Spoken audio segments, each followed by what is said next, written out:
જગદીશભાઈ, તમે જે વાત કરી રહ્યા હતા, હવે સવાલ એ થાય છે કે એનો ભૂતકાળ જોયો ચિરાગભાઈનો, તો તમારો કેવું અવાજ સામે ક્લિયર આવ્યું છે નથી કે આવતો. પોતે આરએસએસની અને હા. બીજેપીની વિચારધારા ધરાવે છે, તો કોંગ્રેસ શા માટે ટિકિટ આપે છે? આ પ્રકારના લોકોને ટિકિટ આપશે કે જેની વિચારધારા કોંગ્રેસની નથી, તો તે તો ક્યારે પણ જઈ શકે છે પોતાનો પક્ષ છોડીને. જુઓ ભાઈ, કોઈ પણ ને કોઈ પણની વિચારધારા સાથે લેવા દેવા નથી હોતી પ્રભાન. કોંગ્રેસની વિચારધારા, તમે કોઈ પણ કોંગ્રેસના એક ધારાસભ્યને બોલાવો, ધારાસભ્યને કહું છું, લોકલ માણસને નહીં, કે વિચારધારાનું વિશે મને 10 વાક્યો કયો, સીધે સીધા 1 2 થી માંડીને 10 વાક્યો કે વિચારધારા તમારી શી છે.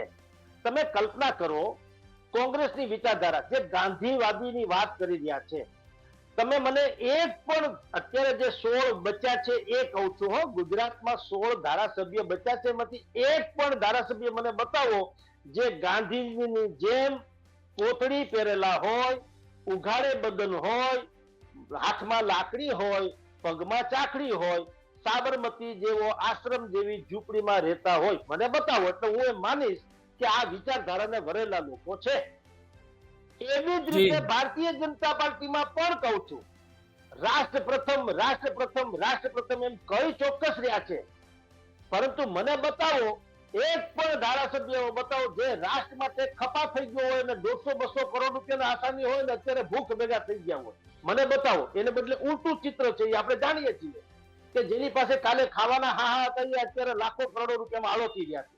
એટલે હવે અચ્છા, આમ આદમી પાર્ટી, ચાલો, એને શું વિચારધારા વ્યક્ત કરી હતી કે અમે અત્યારે જે નરેન્દ્ર મોદી કરી રહ્યા છે એવા કોઈ તામ જામ તાસીરા કરશું નહીં, એક પણ ભ્રષ્ટાચારીને અમે સાખી લેશું નહીં, અમે કોઈ પણ પ્રકારની આ સુવિધા જેને કહી શકાય છે માલ મલાઈદા ખાવાની એ સુવિધા સ્વીકારશું નહીં. આવું છે ક્યાંય? તમે કલ્પના કરો, દુનિયાભરના દાગ લાગેલા હોય એવા લોકોને સીધે સીધા પક્ષમાં લઈ લેવા, એનો યુઝ એન્ડ થ્રો વાપરીને છોડી દેવા, અને તમે ખુદ એટલે કે કેજરીવાલ સ્વયં આના પાયાના કાર્યકર છે, તો એની વાત કરું છું, કરોડો રૂપિયાનો મહેલ બનાવ્યો. ભલા માણસ, તમે અજરા અમર છો, તમારી સત્તા આજીવન રહેવાની છે, તો હજી ઠીક કે ભાઈ તમે જેમ કમલમ બનાવે છે, કમલમમાં જુદી ઘટના છે, હાલો સરકાર જાય કે ના જાય, પક્ષ તો આજીવન છે માનીને કમલમ બનાવે છે. એમ તમે એટલે કે કેજરીવાલ, તમે દિલ્હીના મુખ્યમંત્રી તરીકે આજીવન લખેલું, 99 વર્ષના પટ્ટે લખાવેલું છે, તમે ત્યાં 40-50 કરોડ રૂપિયાના ખર્ચે બંગલો બંધાયો, શું કરવા? તો પ્રજા બેવકૂફ છે, પ્રજાને ખબર નથી. કોઈ પક્ષ, એટલે જ હું કહું છું, કોંગ્રેસ, ભાજપ કે આમ આદમી પાર્ટી વિચારધારાની તો વાત ન કરે તો જ સારી વાત છે. કારણ કે તમારી વિચારધારાની જે વાત તમે કરી રહ્યા છો એ પૈકીનું બજારમાં કાંઈ તમારામાં જોવા મળતું નથી. જેટલા કૌભાંડો થાય છે, કોંગ્રેસ ગાંધીવાદી છે, હમણાં સાહુ પાસેથી કેટલા રૂપિયા નીકળ્યા? 350 કરોડ. ગાંધીએ ક્યારે એવું કીધું હતું, મહાત્મા ગાંધીજીએ 350 કરોડ ક્યાંક હાલવી રાખવા? આવું હોય ક્યાંય? એટલે પ્રજાને મૂર્ખ બનાવવા જેવી વાતો છે, વિચારધારાની કોઈ વાત નથી. બધા અવસરવાદી છે, અને એ માત્ર આ એવો વાદ છે જે તમામને લાગુ પડે છે, અવસરવાદ, કે તક મળે. જગદીશભાઈ, જી, આપે અવસરવાદી કહ્યા. અત્યારે આમ આદમી પાર્ટીની સ્થિતિ એવી છે કે પ્રદેશ પ્રમુખ છે એ પોતે જે પોતાનો ભૂતકાળનું જે કામ હતું પત્રકારત્વનું, તેમાં પાછા ફર્યા છે, જીએસટીવીમાં પત્રકારિતા કરી રહ્યા છે, શો કરી રહ્યા છે. ગોપાલ ઇટાલિયા રાજકારણ કરતા હતા ફૂલ ટાઈમ, હવે તે વકીલ બની ગયા છે. તો આ બંને, એક પૂર્વ પ્રમુખ, એક વર્તમાન પ્રમુખ, આ બંને લોકો એક બીજું પણ કામ સાથે કરી રહ્યા, એ શું દર્શાવે છે? શું આવનાર સમયમાં એને પણ ડર લાગી ગયો છે? એ તો હું કહું છું કે તમે જ્યારે રાજકારણમાં આવ્યા હતા ત્યારે તમારી જેટલી પણ ક્લિપિંગ છે બધાની બહાર કાઢીને સંભળાવો. તમે શું કીધું હતું કે મરી જાશું અમે પ્રજા માટે થઈને, ખપા થઈ જાશું, પણ અમે પાછી પાની નહીં કરીએ. કેટલાકે તો દીકરાના ને છોકરાના હમે ખાધા હતા. હવે જ્યારે એને ખબર પડી કે હવે ફ્યુચર તો નથી, હા, હવે ખાલી એક બેનર ચોક્કસ છે, આમ આદમી પાર્ટી હોય, કોંગ્રેસ હોય કે ભાજપ હોય, બેનર તો રાખે છૂટકો છે. એમ તો અમારે ત્યાં શિવસેનાનું બેનર લઈને ફરનારા લોકો પણ છે કે જેનો એક કોર્પોરેટર નથી ને ક્યારેય ચૂંટાય એમ અત્યારની સ્થિતિમાં તો લાગતું નથી, છતાં એ ફેસ પહેરી અને એ ફેરા કરે છે. શું કામ? એમાં એનું દળદર ફીટે છે. કારણ કે ઇન્ડિવિજ્યુઅલી કેસમાં એ જાય તો એને કાળો કાગડો બોલાવે એમ નથી, પણ જો અહીંયા કેસ હોય ગળામાં હવે તો એવું થઈ ગયું છે ને, કરણી સેનાનો કેસ હોય તો ચાલે, તમે લેવા કરવા પાટીદારનો કઈ ખોડલધામનો કેસ હોય તો તમારે કેસ હોવો જોઈએ કોઈ પણ. હું પરશુરામનો કેસ નાખીને જાઉં તો આવા 10 માણસો મારી હારે લઈ જાઉં, પરશુરામના કેસ નાખેલા, તો ડીસીપી કે કલેક્ટર હોય તો પણ મને એને સાંભળવો પડે, કારણ કે એ મને એક સમાજની દ્રષ્ટિએ જોવા માંડે, એક જૂથની દ્રષ્ટિએ જોવા માંડે, એક સંગઠનની દ્રષ્ટિએ જોવા માંડે. એનો એ જ માણસો અમે 10 જણા છીએ, પણ વગર જી. કેસે જઈએ તો ટોળાબાજીમાં ખપી જાય અને પોલીસ લાઠી મારે. એટલે તમને કહું છું, ગોપાલ ઇટાલિયાએ પણ સમજી લીધું આમ આદમી પાર્ટીનું ફ્યુચર ન હોય તો કાંઈ નહીં, આપણે વકીલાતનો ધંધો ચાલુ રાખો. એવી રીતે ઈશુદાન ગઢવીએ પણ મેઇન સ્ટ્રીમ મીડિયામાં આવી ગયા કે આ જે છે, જેને કારણે હું લાઇમલાઇટમાં આવ્યો હતો, જેને કારણે હું ખેડૂતોમાં મસીહા તરીકે ઉપસ્યો હતો, એ તો ચાલુ રાખવા દો, સાઈડમાં આ ધંધો કરવા દો. તો પોલિટિક્સ જે છે એ સાઈડ બિઝનેસ ન હોઈ શકે. તમે તમારી કેમ સારી પોઝિશન ગોઠવી લીધી? તમે શું કામ ફના થવા ન નીકળી ગયા? તમે શું કામ ઘરેથી મહાત્મા ગાંધીની જેમ ન નીકળી ગયા કે જ્યાં સુધી આ પ્રજાનું કલ્યાણ નહીં થાય? મહાત્મા ગાંધીએ કીધું હતું ને, સ્વરાજ્યની સ્થાપના ન થાય ત્યાં સુધી કાગડા કૂતરાની મોતે મરીશ તો પાછો નહીં ફરું, આવું કીધું હતું ને. આ લોકોએ કેમ નથી કીધું? એટલે જ કહું છું, કોઈ વિચારધારા હોતી નથી, અવસરવાદી છે.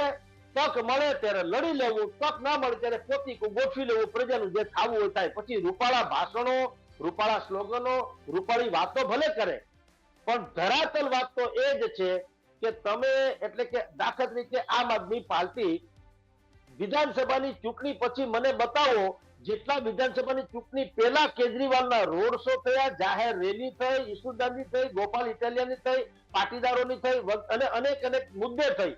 મને બતાવો કે વિધાનસભાની ચૂંટણી પછી સમસ્યા હો બધી જ નિર્મૂળ થઈ ગઈ, સમસ્યા પ્રજા હાવ લીલા લેર કરી રહી છે, બધાને ઘરે દહીં દૂધના તમડા ઉતરી ગયા છે? નહીં, એનો એ જ પ્રજા છે, એનો એ જ સમસ્યા છે, એટલો જ મુશ્કેલીમાં છે. પરંતુ તમને દ્રાક્ષ ખાટી લાગી એટલે તમે ગાહડા પોટલા વાળી દિલ્હી ભેળા થઈ ગયા અને અહીંયા ગુજરાતમાં ખાલી બેનર પૂરતું રાખ્યું.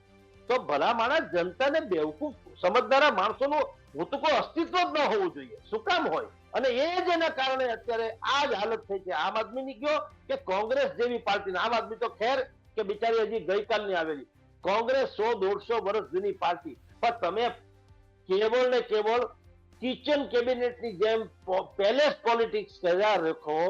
તમારી ખુદની ઓફિસમાંથી બહાર નીકળવાનું નહીં, તમારે જબે કોઈના દાગે ન પડવા જોઈએ એવી હાલતમાં પ્રજાની ગરીબીની વાત કરો તો કોઈ બેવકૂફ લોકો છે માની લે?